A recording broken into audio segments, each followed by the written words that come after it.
यहाँ पे हेडिंग दिया गया कि रसायन विज्ञान किसे कहते हैं। तो इसका उत्तर में हम लोग लिखेंगे कि रसायन शास्त्र विज्ञान की वह शाखा है जिसके अंतर्गत पदार्थ के संगठन, संरचना, गुणों और रासायनिक अभिक्रिया के दौरान इनमें हुए परिवर्तन का अध्ययन किया जाता है। इसका शाब्दिक अर्थ है रस प्लस आयन, जिसका अर्थ है रसों द्रवों का अध्ययन। रसायन विज्ञान का जनक एंटोनी लेवोजियर को कहा जाता है। इसके बाद यहाँ पे बताया गया कि पदार्थ तीन प्रकार के होते हैं, एक ठोस होता है और एक द्रव होता है और एक गैस होता है। यहाँ पे हेडिंग में बताया गया कि पदार्थ किसे कहते हैं। इसका उत्तर में हम लोग लिखेंगे कि वे सभी पदार्थ जो स्थान घेरे, जिसमें द्रव्यमान हो एवं जिसे हम अपनी ज्ञान इंद्रियों के द्वारा अनुभव करते हैं, उसे पदार्थ कहते हैं।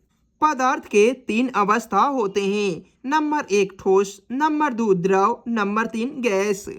इसके बाद यहाँ पे बताया गया है पदार्थ के बारे में कि शुद्धता के आधार पर पदार्थ दो प्रकार के होते हैं, एक शुद्ध पदार्थ और एक अशुद्ध पदार्थ। जो शुद्ध पदार्थ होता है उसे दो वर्गों में बांटा गया है, एक तत्व होता है और एक यौगिक होता है। तत्व को तीन वर्गों में बांटा गया पुनः, एक धातु होता है, एक अधातु और एक उपधातु। यौगिक दो प्रकार के होते हैं, संयोजक यौगिक और एक आयनिक यौगिक, या इसका अन्य दो भाग भी होता है, एक कार्बनिक यौगिक और एक अकार्बनिक यौगिक।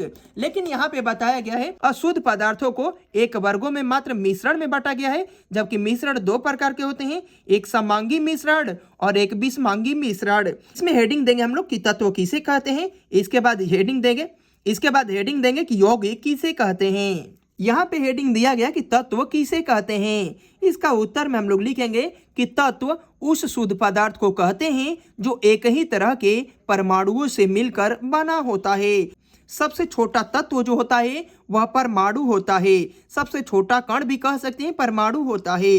और छोटा कण परमाणु को तीन वर्गों में बांटा गया है, एक इलेक्ट्रॉन होता है, एक प्रोटॉन होता है और एक न्यूट्रॉन होता है।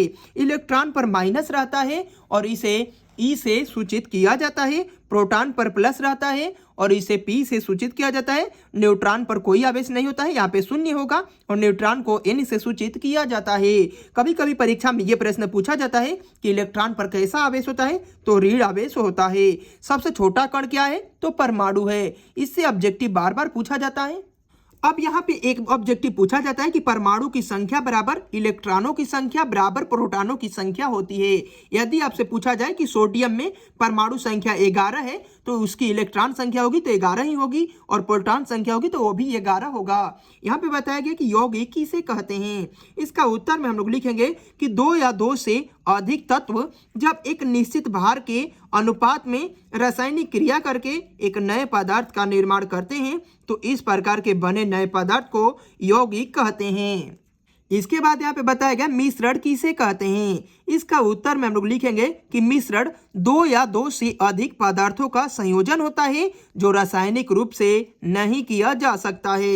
इसके बाद हम लोग पीरियोडिक टेबल में आवर्त सारणी में 1 से लेकर 30 तक तत्वों को याद करना है, तत्वों का नाम याद करना है, तत्वों का संकेत याद करना है और तत्वों का परमाणु संख्या याद कर लेंगे तो कुछ केमिस्ट्री आपके लिए आसान बन जाएगा।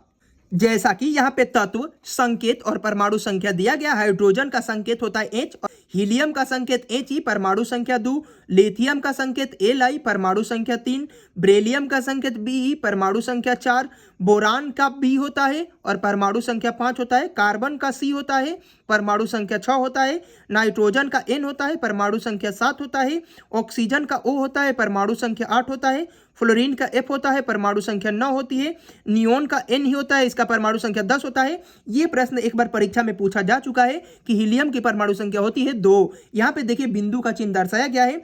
कार्बन की परमाणु संख्या होती है 6, यह भी प्रश्न एक बार परीक्षा में पूछा जा चुका है। नाइट्रोजन की परमाणु संख्या होती है 7, यह भी प्रश्न एक बार पूछा जा चुका है। ऑक्सीजन की परमाणु संख्या होती है 8, यह भी प्रश्न एक बार पूछा जा चुका है। और यहाँ पे बताया गया फ्लोरीन की परमाणु संख्या 9 होती है, यह भी एक बार परीक्षा में प्रश्न पूछा जा चुका है। इसी प्रकार इसमें सभी बिंदु से दर्शा दिए हैं, जैसा कि यहाँ पे है सोडियम की परमाणु संख्या 11 होती है, यह भी प्रश्न एक बार परीक्षा में आ चुका है। मैग्नीशियम का भी आया है, एल्युमिनियम का भी आ चुका है, फास्फोरस का P 15 होता है, यह भी आया है, सल्फर का H 16, क्लोरीन का तो बार बार पूछा ही जाता है, Cl 17 होता है। और इसके बाद यहाँ पे पोटेशियम K 19 होता है। इसके बाद कैल्शियम Ca 20 होता है, इसका भी एक बार प्रश्न पूछा जा चुका है। इसके बाद आयरन Fe लोहा जिसे बोला जाता है, आयरन नहीं आता है परीक्षा में, बल्कि लोहा दे दिया जाता है कि लोहा की परमाणु संख्या होती है तो 26 हो जाएगी। कोबाल्ट का भी एक बार प्रश्न में पूछा जा चुका है, 27 होता है। कापर नहीं बल्कि तांबा पूछा जाता है, Cu 29 होता है। और जिंक का एक बार पूछा जा चुका है, 30। जो भी इसमें बिंदु के द्वारा दर्शाया गया है जो कि परीक्षा में पूछा जा चुका है, इसलिए आप इसे याद कर लीजिए। यह इस प्रकार यह पार्ट 1 समाप्त होता है। मिलते हैं नेक्स्ट वीडियो पार्ट 2 में।